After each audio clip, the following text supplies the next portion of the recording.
नमस्कार, मैं डॉक्टर विजय कुमार चावला, राजकीय मॉडल संस्कृति वरिष्ठ माध्यमिक विद्यालय क्योड़क जिला कैथल में हिंदी प्राध्यापक के पद पर कार्यरत हूँ। आज मैं आपके समक्ष कक्षा 9वीं के विद्यार्थियों के लिए अपनी हिंदी की एक प्रस्तुति लेकर उपस्थित हुआ हूँ। आज की प्रस्तुति में मैं आपके समक्ष बिंदु, अर्ध चंद्राकार तथा नुक्ता के बारे में विस्तार से उदाहरण सहित आपको अपने विचार प्रस्तुत करने जा रहा हूं। प्यारे विद्यार्थियों, मेरी आज की प्रस्तुति के उद्देश्य इस प्रकार है। इस प्रस्तुति के अंत तक आप समझ पाएंगे बिंदु अथवा अनुस्वार क्या है। बिंदु अर्थात अनुस्वार और चंद्र बिंदु अर्थात अनुनासिक में क्या अंतर है। अक्सर विद्यार्थी कक्ष में बिंदु और चंद्र बिंदु में बहुत त्रुटियां करते हैं, अशुद्धियां करते हैं, परंतु आज की मेरी इस प्रस्तुति के उपरांत आपको यह स्पष्ट हो जाएगा कि बिंदु क्या है, इसका प्रयोग कहाँ होता है, और चंद्र बिंदु अर्थात अनुनासिक क्या है, इसका प्रयोग कहाँ होता है। यह भी आप अच्छी तरह समझ पाएंगे। प्यारे विद्यार्थियों, इसके उपरांत मेरी आज की प्रस्तुति का अन्य उद्देश्य जो है वह इस प्रकार है। आप जान पाएंगे कि अर्ध चंद्राकार क्या है। चौथा उद्देश्य है नुक्ता क्या है तथा नुक्ते का प्रयोग क्यों किया जाए। यह भी आप अच्छी तरह आज समझ पाएंगे। तो आओ अपनी प्रस्तुति की ओर आपको ले चलता हूं, लेकिन आपसे एक गुजारिश करूंगा कि अपनी कॉपी, पेन, पेंसिल साथ रखें, मुख्य बातें साथ साथ नोट करते रहें, ताकि अंत में स्व आकलन हेतु जो पुनरावृत्ति प्रश्न आपके समक्ष आएंगे उनके आप सही सही जवाब दे पाने में समर्थ हो जाएं। आज की प्रस्तुति आपके समक्ष शुरू कर रहा हूं। ध्यान से सुनें। हिंदी भाषा वैसे तो सबसे सरल भाषाओं में से एक मानी जाती है, परंतु इसके कुछ पहलुओं को लेकर अक्सर असमंजस की स्थिति बनी रहती है।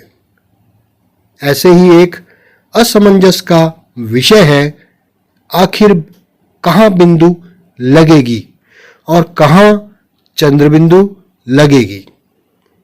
आमतौर पर इसे बिंदु और चंद्र बिंदु कहते हैं, लेकिन व्याकरण की दृष्टि से इन्हें निम्न नामों से जाना जाता है। इन्हें नोट कर लें। बिंदु को अनुस्वार के नाम से जाना जाता है तथा चंद्र बिंदु को अनुनासिक के नाम से जाना जाता है। दोबारा सुन लें। बिंदु को व्याकरण में अनुस्वार का नाम दिया गया है या अनुस्वार के नाम से जाना जाता है, और चंद्र बिंदु को अनुनासिक के नाम से जाना जाता है। आओ जाने बिंदु अर्थात अनुस्वार की परिभाषा क्या है।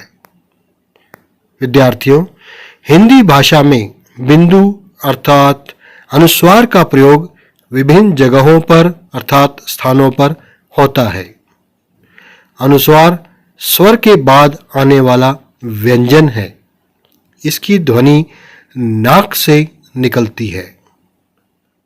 ध्यान से सुने तथा नोट भी कर लें। अनुस्वार जो है स्वर के बाद आने वाला व्यंजन है तथा इसकी ध्वनि नाक से निकलती है। उदाहरण आपके समक्ष दर्शाए गए हैं, चित्र समेत दिखाए गए हैं। गंगा, हरिद्वार में जो आप गंगा बहती हुई देख रहे हैं, यहाँ गंगा में बिंदी का जो प्रयोग हुआ है बिंदु का, वह अनुस्वार का प्रयोग है। इसी प्रकार गेंद, यहाँ गेंद में अनुस्वार अर्थात बिंदु का प्रयोग हुआ है। अब मैं आपके समक्ष बिंदु अर्थात अनुस्वार के प्रयोग कहाँ कहाँ होते हैं यह बताने जा रहा हूं। ध्यान से देखें तथा सुने। अनुस्वार के चिन्ह के प्रयोग के बाद आने वाला वर्ण कवर्ग, चवर्ग, टवर्ग, तवर्ग और पवर्ग में से जिस वर्ग से संबंधित होता है, अनुस्वार उसी वर्ग के पंचम वर्ण के लिए प्रयुक्त होता है। जैसे उदाहरण देखिए आप, गंगा, इसमें कवर्ग का अंग आ रहा है। इसी प्रकार चंचल, इसमें चवर्ग का पंचम वर्ण जो है यहाँ आ रहा है। झंडा, इसमें टवर्ग का पंचम वर्ग ण जो आ रहा है वो न ध्वनि जो आ रही है, झंडा, उसके लिए प्रयुक्त हुआ है। इसी प्रकार तवर्ग का न गंदा, तो इसका अनुस्वार का प्रयोग हुआ है। और पवर्ग का अंतिम वर्ण जो होता है म, कंपन, उसके लिए यहाँ पर अनुस्वार का प्रयोग हुआ है। अब आप देखिए, गंगा, चंचल, झंडा, गंदा, कंपन, इनमें बिंदु अर्थात अनुस्वार का प्रयोग हुआ है और यह उसी वर्ग के पंचम वर्ण के लिए प्रयुक्त हुआ है। उदाहरण आप दृश्य में देख रहे हैं कि तिरंगा झंडा आपके समक्ष दिखाया गया है, नीचे लिखा भी गया है। तो यहाँ तिरंगा और झंडा में बिंदु का प्रयोग हुआ है अर्थात अनुस्वार का प्रयोग हुआ है। विद्यार्थियों, इसके अतिरिक्त बिंदु अर्थात अनुस्वार का प्रयोग जहाँ होता है, वह दूसरा बिंदु आपके समक्ष मैं रख रहा हूँ, दूसरा पॉइंट, य, र, ल, व, ये अंतस्थ व्यंजन है, अंतस्थ व्यंजन है। श, क्ष, स, ह, ये ऊष्म व्यंजन है। तो इन दोनों से पहले आने वाले अनुस्वार में बिंदु के रूप का ही प्रयोग किया जाता है, क्योंकि ये व्यंजन किसी वर्ग में सम्मिलित नहीं है। जैसे संशय, संयम, ये दो उदाहरण आपके समक्ष रखे हैं मैंने। इसी प्रकार और भी होते हैं। तो यहाँ य, र, ल, व अंतस्थ व्यंजन और श, क्ष, स, ह जब अंतस्थ और ऊष्म व्यंजन आ जाते हैं तो अनुस्वार में बिंदु के रूप का ही प्रयोग किया जाता है, क्योंकि ये व्यंजन किसी वर्ग में सम्मिलित नहीं है। अगला बिंदु अर्थात अनुस्वार के प्रयोग का जो महत्वपूर्ण पहलू है वह इस प्रकार है। जब शिरोरेखा के ऊपर स्वर की मात्रा लगी हो तब सुविधा के लिए चंद्र बिंदु के स्थान पर बिंदु का प्रयोग किया जाता है। जैसे मैं, बिंदु, गोंद आदि। हाँ, मैं, बिंदु तथा गोंद में स्वर की मात्रा शिरोरेखा के ऊपर जो लगी हुई है, वहां चंद्र बिंदु के स्थान पर सुविधा के लिए बिंदु का प्रयोग किया गया है। विद्यार्थियों, मैंने आपके समक्ष बिंदु अर्थात अनुस्वार की परिभाषा रखी। इसके उपरांत बिंदु अर्थात अनुस्वार के प्रयोग कहाँ-कहाँ होते हैं वह बताया। अब मैं आपके समक्ष बिंदु अर्थात अनुस्वार के उदाहरण प्रस्तुत कर रहा हूं। इन्हें कॉपी में नोट भी कर लें, ताकि यदि परीक्षा में आए कि बिंदु की परिभाषा बताते हुए उदाहरण लिखें तो आप इनका प्रयोग कर सकें। तो पहला उदाहरण है आपके समक्ष गंध, उपरांत, तीसरा है सौंदर्य, चौथा है संस्कृति, पांचवा है बंध, छठा है बंधन, सातवां है पतंग, आठवां है पसंद और अंतिम है गंदा। इन 9 उदाहरणों में बिंदु अर्थात अनुस्वार का प्रयोग हुआ है और वही नियम जो मैंने पीछे आपको बताए थे उनका यहाँ पालन किया गया है। तो आओ विद्यार्थियों, अब मैं आपके समक्ष चंद्र बिंदु अर्थात अनुनासिक क्या है यह बताने जा रहा हूं। चंद्र बिंदु अर्थात अनुनासिक क्या है? ध्यान से सुने तथा कॉपी में नोट भी करें। अनुनासिक स्वरों के उच्चारण में मुंह से अधिक तथा नाक से बहुत कम सांस निकलती है। मैंने आपको इससे पूर्व बताया है कि अनुस्वार का जब हम उच्चारण करते हैं तो उस वक्त, उस समय नाक से वायु निकलती है, परंतु अनुनासिक स्वरों के उच्चारण में मुंह से अधिक तथा नाक से बहुत कम सांस निकलती है। इन स्वरों पर चंद्र बिंदु का प्रयोग होता है जो कि शिरोरेखा के ऊपर लगता है। उदाहरण आपके समक्ष है। दृश्य समेत विषय को रोचक बनाते हुए आपके समक्ष मैं उदाहरण प्रस्तुत कर रहा हूं ताकि आपको चिरस्थायी स्मरण इनका हो सके। पहला उदाहरण है मां, दूसरा है चांद और तीसरा है आंखें। इन तीनों उदाहरणों में मां, चांद तथा आंखें, इनमें चंद्र बिंदु अर्थात अनुनासिक का प्रयोग हुआ है। अब मैं आपके समक्ष चंद्र बिंदु अर्थात अनुनासिक के अन्य उदाहरण प्रस्तुत करने जा रहा हूं। इन्हें कॉपी में साथ साथ नोट भी करते रहें। अनुनासिक के उदाहरण। पहला उदाहरण है गांव, दूसरा है हंस, तीसरा है 5, चौथा उदाहरण है मुंह, पांचवा है कांच, छठा उदाहरण है कुआं, सातवां है भांति, आठवां उदाहरण है धुआं और अंतिम है सांस। विद्यार्थियों, इन सभी उदाहरणों में अनुनासिक अर्थात चंद्र बिंदु का प्रयोग करते हुए शब्दों का निर्माण किया गया है।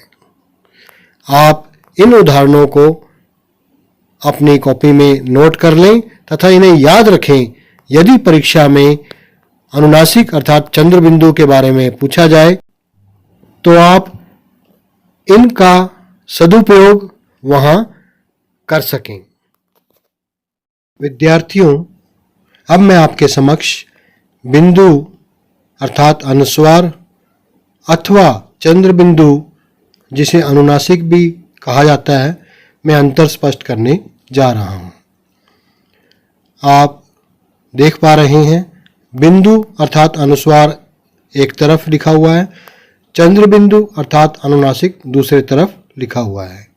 अब इनमें अंतर जो है वह इस प्रकार है। अनुस्वार मूल रूप से व्यंजन है, जबकि अनुनासिक या अनुनासिका स्वर है। अनुस्वार को वर्ण में बदला जा सकता है, जबकि अनुनासिका को परिवर्तित नहीं किया जा सकता।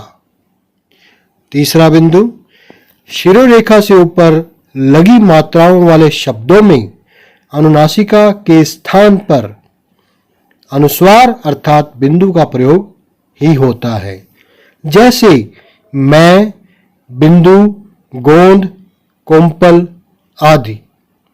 दूसरी तरफ आप देखें, अनुनासिका का प्रयोग केवल उन शब्दों में ही किया जा सकता है जिनकी मात्राएं शिरोरेखा से ऊपर न लगी हों। यह अंतर है।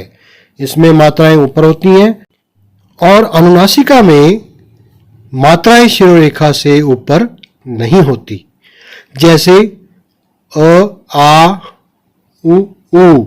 उदाहरण के रूप में आप देखें तो आपके समक्ष हंस, चांद, पूंछ, ये तीन उदाहरण मैंने रखे हैं जो ये दर्शा रहे हैं कि हंस में, चांद में और पूंछ में शिरोरेखा के ऊपर कोई मात्रा नहीं है। जबकि दूसरी तरफ आप देखो, मैं, बिंदु, गोंद और कोंपल में चारों शब्दों में शिरोरेखा के ऊपर मात्राएं लगी हुई हैं। तो विद्यार्थियों, इससे हमारे समक्ष क्या निष्कर्ष उभर कर आता है? यही निष्कर्ष उभर कर आता है कि शिरोरेखा से ऊपर लगी हुई मात्राओं वाले शब्दों में अनुस्वार का प्रयोग किया जाता है और यदि शिरोरेखा के ऊपर मात्राएं नहीं है तो वहां अनुनासिका का अर्थात चंद्रबिंदु का प्रयोग किया जाता है। अब मैं आपके समक्ष विदेशी ध्वनियां अर्थात आगत ध्वनियां क्या हैं तथा कौन कौन सी हैं इसके बारे में अपने विचार रखने जा रहा हूं। आगत शब्द का अर्थ है बाहर से आई हुई, अतः आगत ध्वनियां वे ध्वनियां हैं जो पहले भाषा में नहीं थी। यहां भाषा का अभिप्राय हिंदी भाषा में, पर बाद में अन्य भाषाओं अर्थात विदेशी भाषाओं के शब्द आ जाने के कारण आ गई। हिंदी में जिन विदेशी भाषाओं की ध्वनियां शामिल हुई हैं उनमें अंग्रेजी और फारसी मुख्य हैं। इसके अतिरिक्त अरबी भाषा की ध्वनियों को फारसी के साथ ही जोड़कर देखना होगा, क्योंकि फारसी के जरिए ही वे हिंदी में ही प्रयुक्त हो रही हैं। अब आपके समक्ष प्रस्तुत है अर्धचंद्राकार। विद्यार्थियों, हिंदी भाषा में अंग्रेजी भाषा के कई शब्दों में अर्धचंद्राकार का प्रयोग किया जाता है। चिन्ह आपके समक्ष है। इनको बोलते समय हमारा आधा मुंह गोल खुलता है, जीभ झटके से हमारे तालू से टकराती है। हिंदी में इसके शुद्ध उच्चारण तथा लेखन के लिए अर्धचंद्राकार नामक चिन्ह विकसित किया गया है। उदाहरण आप देख पा रहे हैं। डॉक्टर, चॉकलेट तथा कॉटेज, ये तीनों शब्द अर्धचंद्राकार के उदाहरण के रूप में आपके समक्ष प्रस्तुत किए गए हैं। आपके समक्ष चित्रों को भी प्रस्तुत किया गया है ताकि आपकी स्मरण शक्ति में इनका प्रभाव चिरस्थायी बना रहे।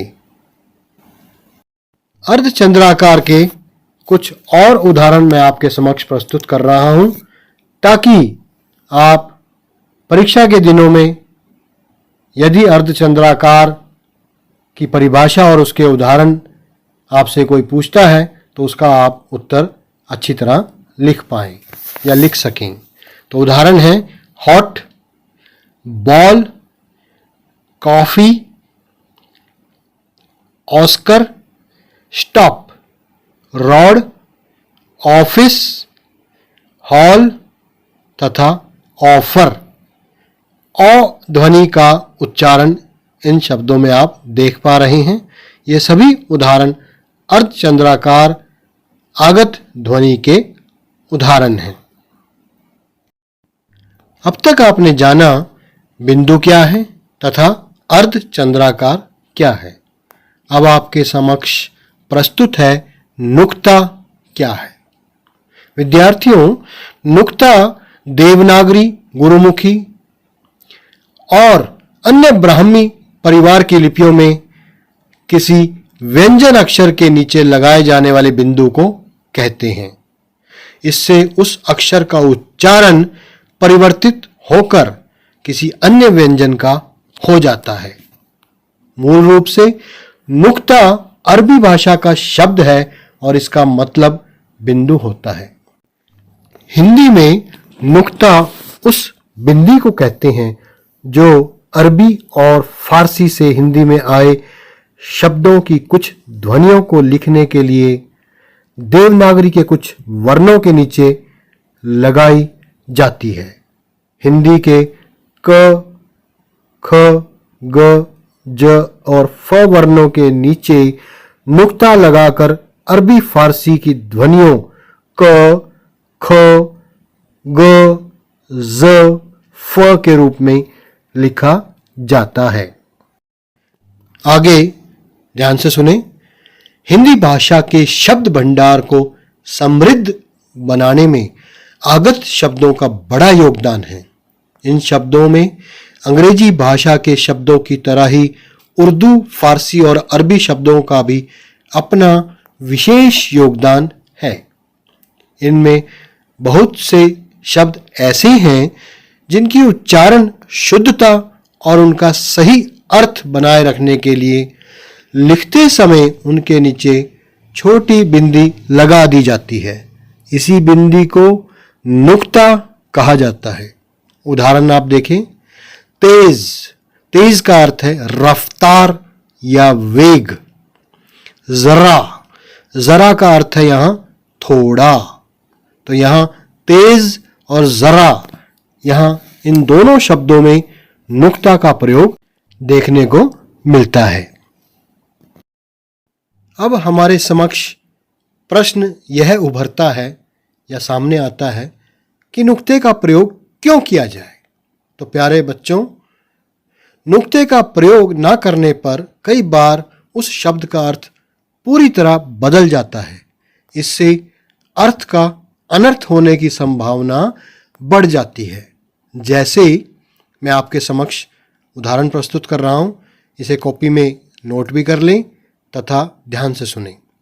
राज, राज का अर्थ है शासन। और राज, राज का अर्थ है रहस्य। इन दोनों में आप देख रहे हैं, पहले शब्द में नुक्ते का प्रयोग नहीं है और दूसरे में नुक्ते का प्रयोग है। तो नुक्ते का प्रयोग होते ही शब्द का अर्थ जो है वह बदल जाता है। दूसरा बिंदु आप ध्यान से सुनें। कुछ शब्दों के उच्चारण के लिए नुक्ते का प्रयोग आवश्यक है। जैसे उर्दू की ध्वनियां सिर्फ ये 5 हैं, क, ख, ग, ज और फ। ये सभी ध्वनियां नुक्ता युक्त हैं। इनके उच्चारण भी हिंदी के क, ख, ग, ज और फ से भिन्न है। उदाहरण देखें आप, जंग, जंग का अर्थ है लड़ाई। और दूसरी तरफ आप देखें जंग, जंग का अर्थ है लोहे में लगने वाला। जैसे हम कहते हैं लोहा जंग चुका है। तो आप दूसरे शब्द में देख रहे हैं कि यहां नुक्ते का प्रयोग हुआ है, जबकि पहले वाले शब्द में जंग में नुक्ते का प्रयोग नहीं हुआ है। यदि हम नुक्ते का प्रयोग कर देते हैं शब्द में तो उसका अर्थ ही बदल जाता है। अब आपके समक्ष मैं प्रस्तुत कर रहा हूं बिना नुक्ते वाले शब्द तथा नुक्ता युक्त शब्द। देखिए, जीना, जीना का अर्थ है जिंदगी गुजारना।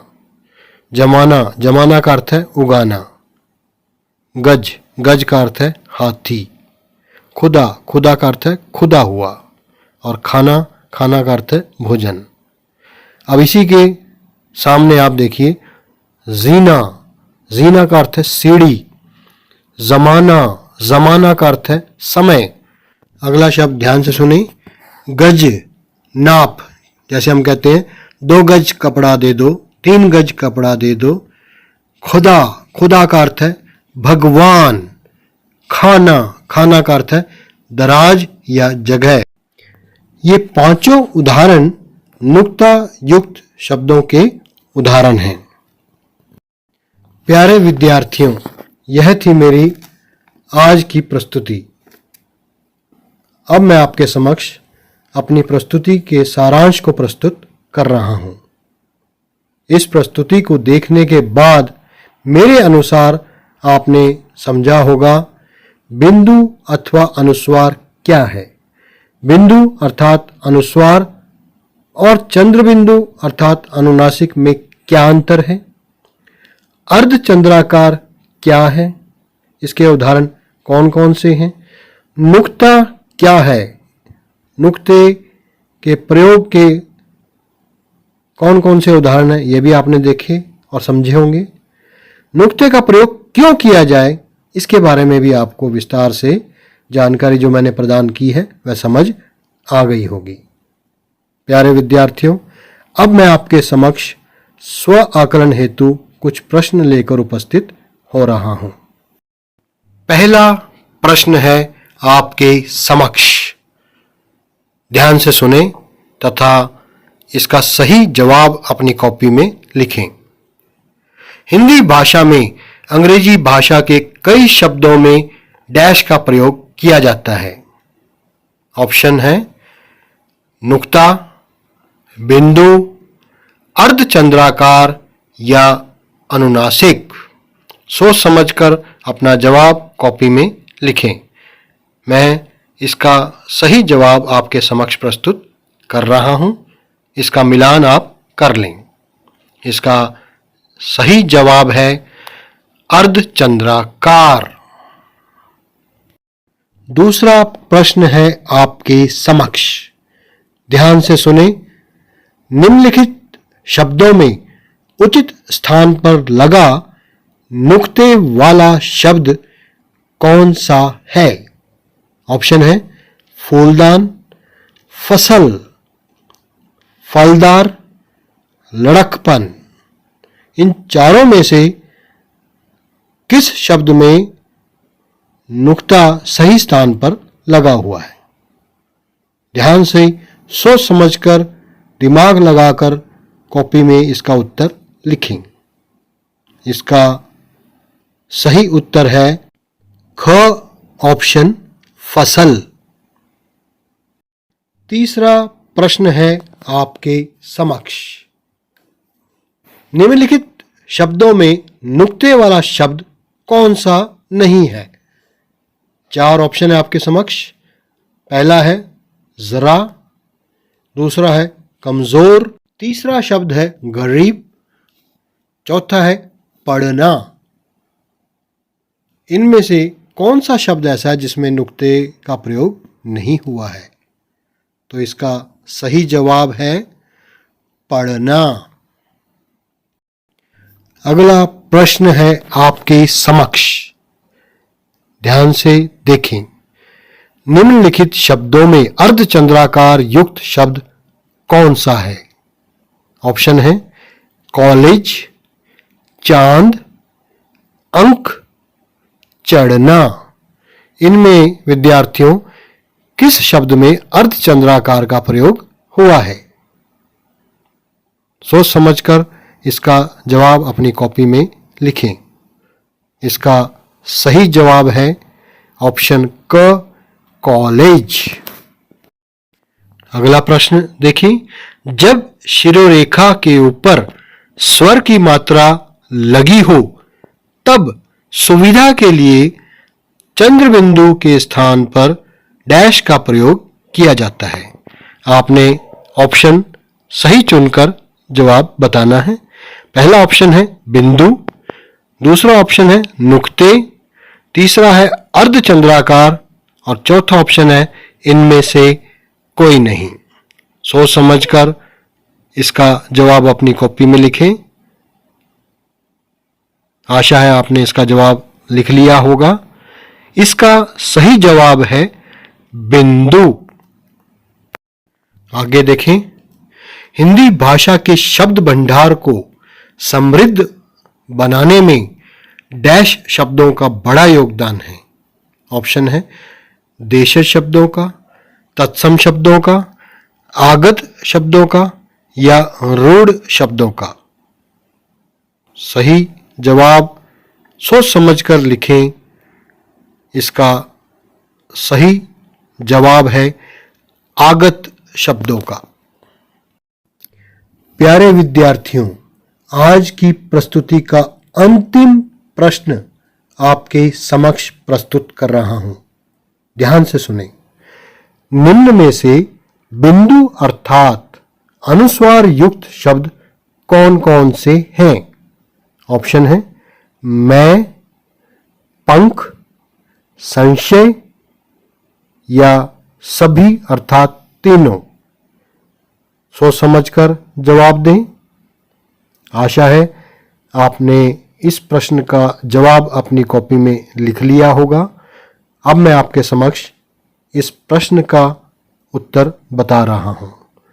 इस प्रश्न का सही जवाब है घ सभी अर्थात तीनों। इन तीनों शब्दों में मैं, पंख और संशय में बिंदु अर्थात अनुस्वार का प्रयोग किया गया है। विद्यार्थियों, यह थी मेरी बिंदु, अर्धचंद्राकार तथा नुक्ता विषय की प्रस्तुति। मुझे पूर्ण विश्वास है कि आपको मेरी यह प्रस्तुति अच्छी तरह समझ आ गई होगी। मैं अंत में आप सभी का दिल से आभार प्रकट करता हूं और धन्यवाद करता हूं।